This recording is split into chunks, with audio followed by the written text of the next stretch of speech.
everybody, welcome back to my channel. I know it's been a while. I've been kind of out of sorts, but today I'm going to combine two videos. I'm doing Drawsome, which that's what you're here for, and I'm also doing a little bit of a tutorial on Chinese brushwork. Now, this was requested by one of my followers, Made by Dawn. I'm going to link her channel in the bottom. And she commented on one of my past videos. She said, "Hey girl, how are you? Thank you for your video. Can you do a tutorial on Chinese brushwork? I have the brushes, I have the inks and Tumby Gansai paints, but I'm using watercolor techniques, which I know isn't the best way." So, oh, and you have to excuse me, my nails, look, it's just part of the job. So, after doing a little bit of research, being that I am not Chinese, nor am I Japanese, not by a long shot. My father, he was raised in Japan, so I have a lot of Japanese influence around me in my studio that he has collected over the years. I just kind of fell into it, I guess. So I had to do a little bit of research myself, just kind of figure out what I was doing. So I bought some rice paper, and this is authentic Japanese rice paper. Now, the difference between Japanese and Chinese brushwork is not much. They're very, very similar. So once I got that, I started playing around with the paper because I'd never used it before, and I put it all down on a piece of watercolor paper so that any ink or paint that went through would be absorbed. So this was the first, and it was not good. So I was like, let's try that again. That's when I realized I was using the wrong side of the paper, because there is two sides to it. It's got a very acidic side and a very matte side. It's almost super dry. So that's what we're going to get into next. But so once I figured out which side of the paper I was going to use, it seemed like it got a little easier and things went a little smoother. And I just started having fun with some tutorials I was following, and I was realizing that I was not using the brushes correctly. Now, one of the things I realized early on is that with these types of Japanese or Chinese brushes, and there's not much a difference between the two either. They all have this similar shape barrel and are mostly made out of natural fibers. You won't find many made out of synthetics. So that's one thing that some people will be like, oh no. But when you're holding the brush, you hold it between your two fingers like so, and then these are put behind it. So it's almost like a chopstick type of situation, but not. So that's one thing. And they hold the brush directly upright like this. Very rarely do they use the side of the barrel unless they're trying to get a certain type of brush stroke. So there's that. So yeah, I was having just fun using just black and red inks on this, and it came out pretty cool. And I kept moving along. I thought, oh, let's try some other colors. And that's when I realized that I had little bleeds that were really cool looking, and I was like, wow, that's awesome. So yeah, if you want to learn a few tips and tricks, I guess I can show you what I learned. So here we go.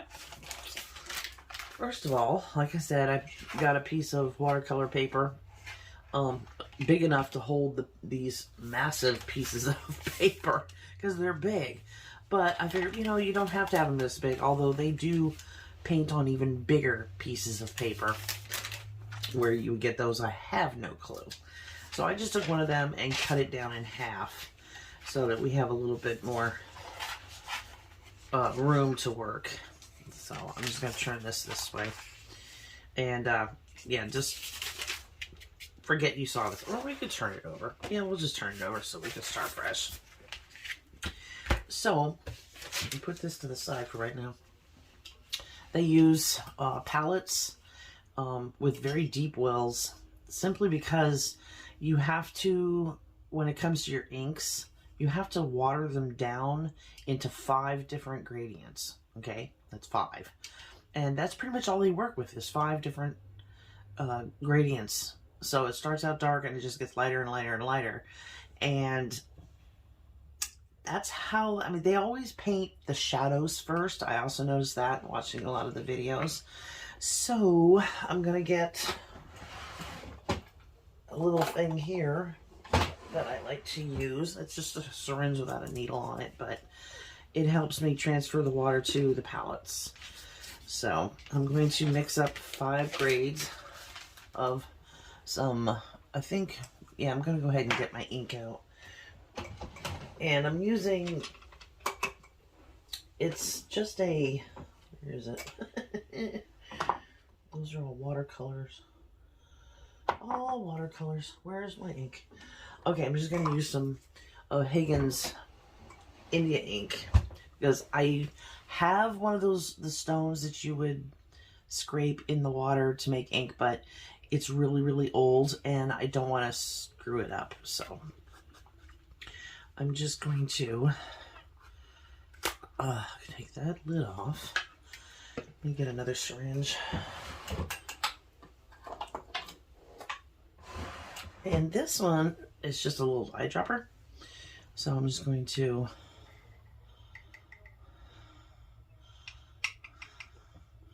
put a dropper full in 5 of these. So we end up with our 5 different gradients. And each one is just going to have more and more water. Okay. Put this down. Close this up. And I'm just going to do this in black and white. I'm not going to drag in any more colors or anything like that. There's a paper towel ready.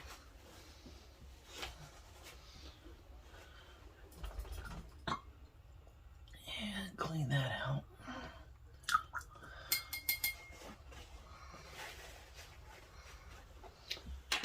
And now I'm going to take this and let's get some water here.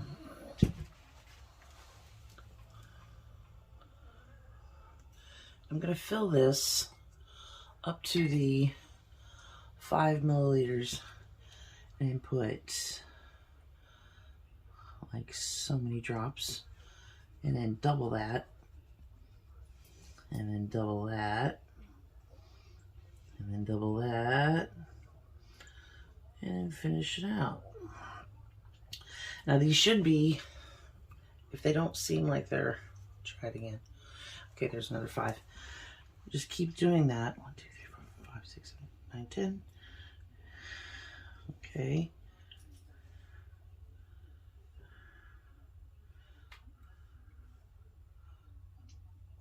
Okay.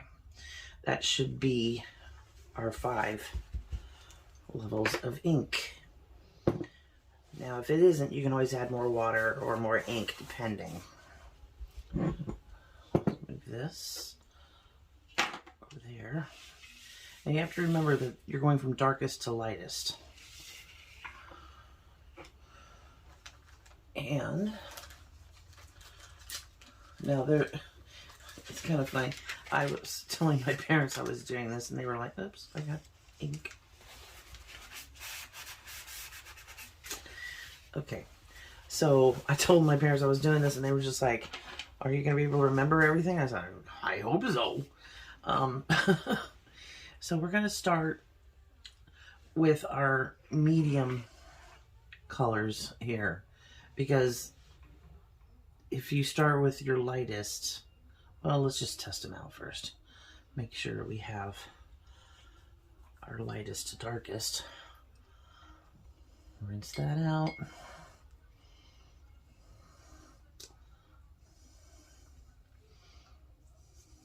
Still feels pretty dark, doesn't it? But this is where I'm saying you can kind of tell. Okay, see here, it's getting lighter.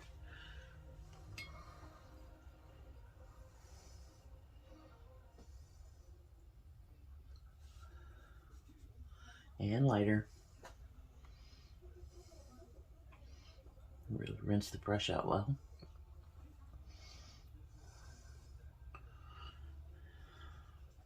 And even lighter still. So you can definitely see the differences in the blacks. All right, so now we've got this correct. We're gonna go ahead and move that to the side. Now, I'm going to tell you that they have different brush strokes, and I cannot for the life of me remember the name. There is a name for each brush stroke, but they were in Japanese and I can't remember. I don't speak Japanese. So what I'm going to do is I'm just going to kind of show you the different brush strokes that they had, and if I'm incorrect on this, please don't come after me. I'm just going to use the black ink, the blackest. Let's see if I can get this right. It's been a while since I even watched the videos. Again, you're gonna put the fingers behind there, hold it straight up, and I shake. I cannot help it. That's one. That's two. Oh gosh, how many were there? I think there were 6. Oh my gosh, now I can't remember. Where it's like you press down and lift. And then this one is where you go down the opposite direction. I can't remember what the other words were. But anyway, it's basically, oh, that's right. It was one that was on its side.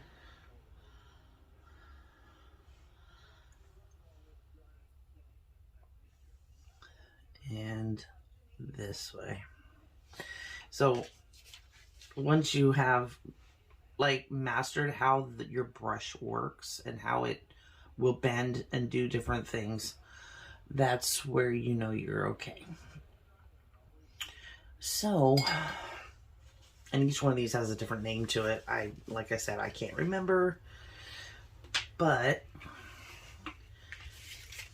those are the ones that the mark making is apparently part of the mastery of it. And once your teacher has, figures that you are good to go because you can make these marks perfectly, then you too can be considered a master at this. But your girl is not that good. But what we're gonna do, let me get this other paper. Come here. What I'm gonna show you is I'm gonna show you how to do the cherry blossoms, which were really interesting, and I had a lot of fun with them. So in my last little pot there, I'm going to put some red ink. But it's not ink. I'm just going to use this liquid watercolor. And if you have the Tombi Gonzai open already. Okay, there we go. They're used pretty much the same way. There's a lot of Chinese and Japanese artists that actually use thicker type paints like that.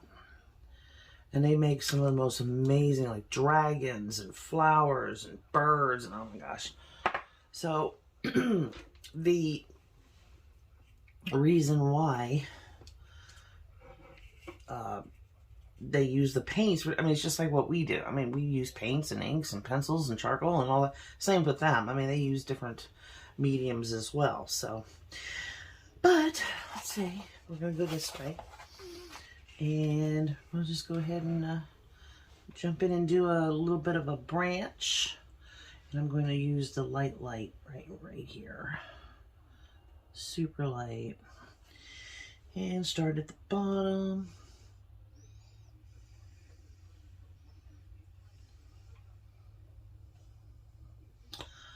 And just kind of, remember, you're putting in all the shadows. You're not putting in any lights.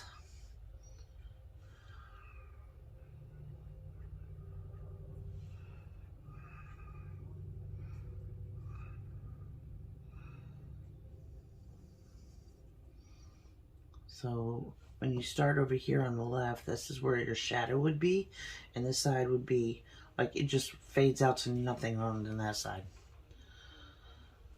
So we're just gonna put in some branches here and there.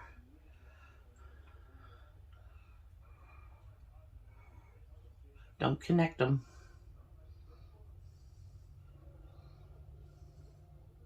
And I'll show you here in a minute why. You can connect the smaller ones, but keep the larger ones disconnected.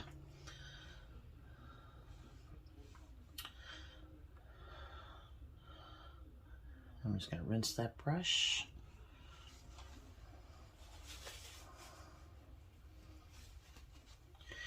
And let's go with the dark black. And I'm just going to come down this side here.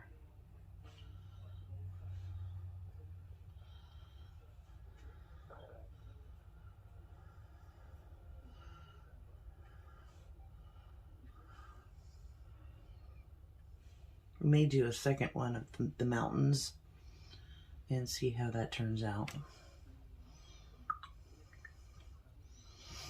Now when it comes to the flowers,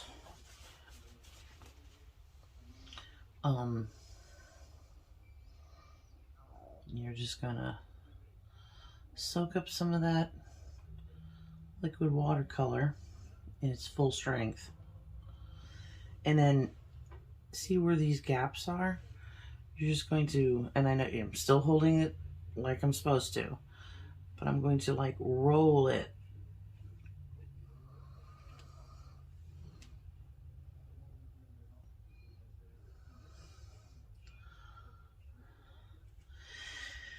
in places.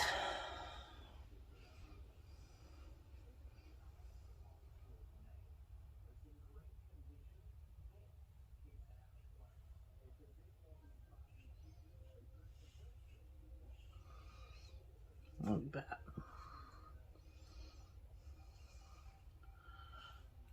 One there. And let's see.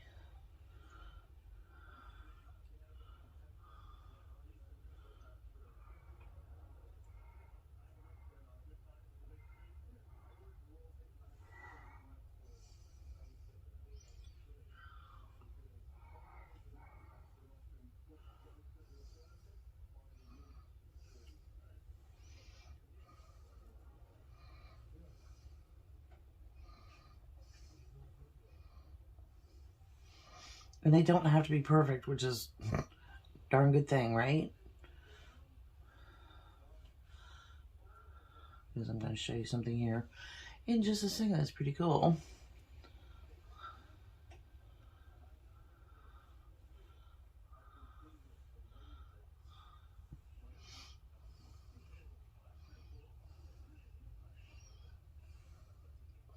As you get further out on the branch, you want them to get smaller.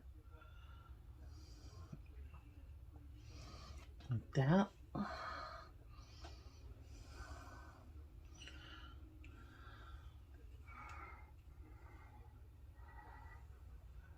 There, and here, and here.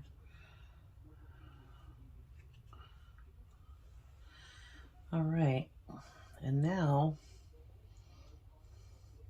I'm going to take just a little bit of the grayed out, the very lightest of the black, put it just in the tip of my brush, and go doot.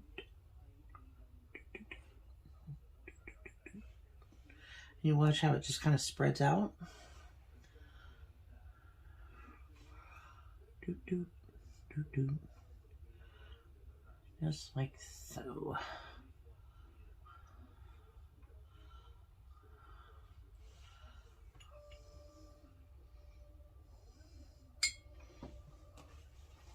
if I wanted to put in leaves and everything like that, I could. I would mix together like blue and yellow inks and continue going. Now, what I can do is I'm going to take my thing here, grab a little bit of water. Even though it's dirty, it's okay. Add some water to that red. And now it's made it a very watered down version. And what you can do is you can go in the backgrounds and add little pink ones. Make them look like they're further away.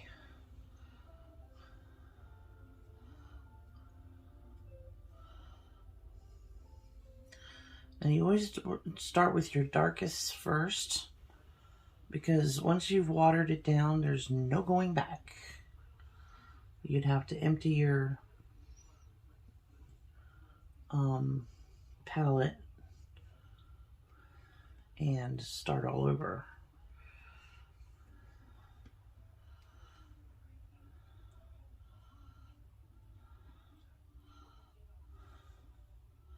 And these are just like I said, like flowers that are like behind. And you just put them wherever you feel like they're needed. And what we could do is take a little bit of that same pink and come down through the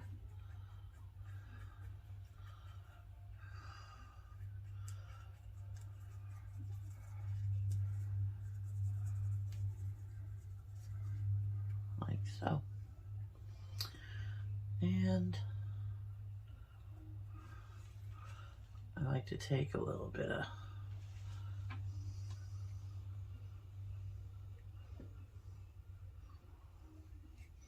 there we go.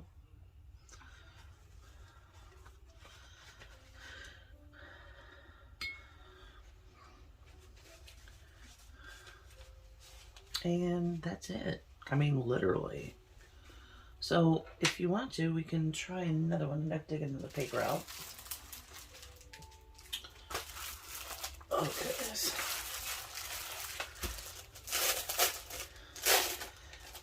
The more that you practice this, it's literally, it takes them a lifetime of learning how to paint. So I can't, I can't just say like, oh, this is how you do it. And you can't expect yourself to be like perfect at it, like right off the bat, because it takes a lifetime to learn these techniques.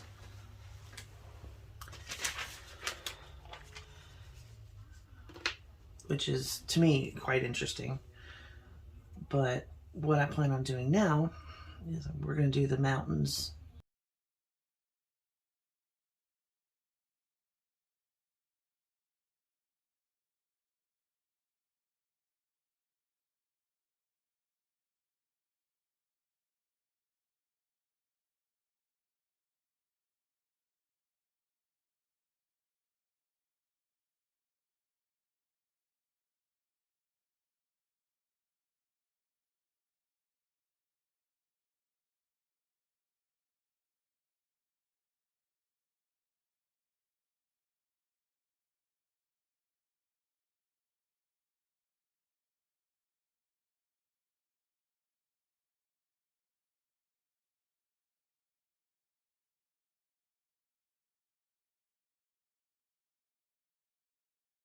Okay, pick this up and get it off this watercolor. I've got bleeding from the sheet behind it, but you kind of get the idea. Let me see if I can't dry this really quick.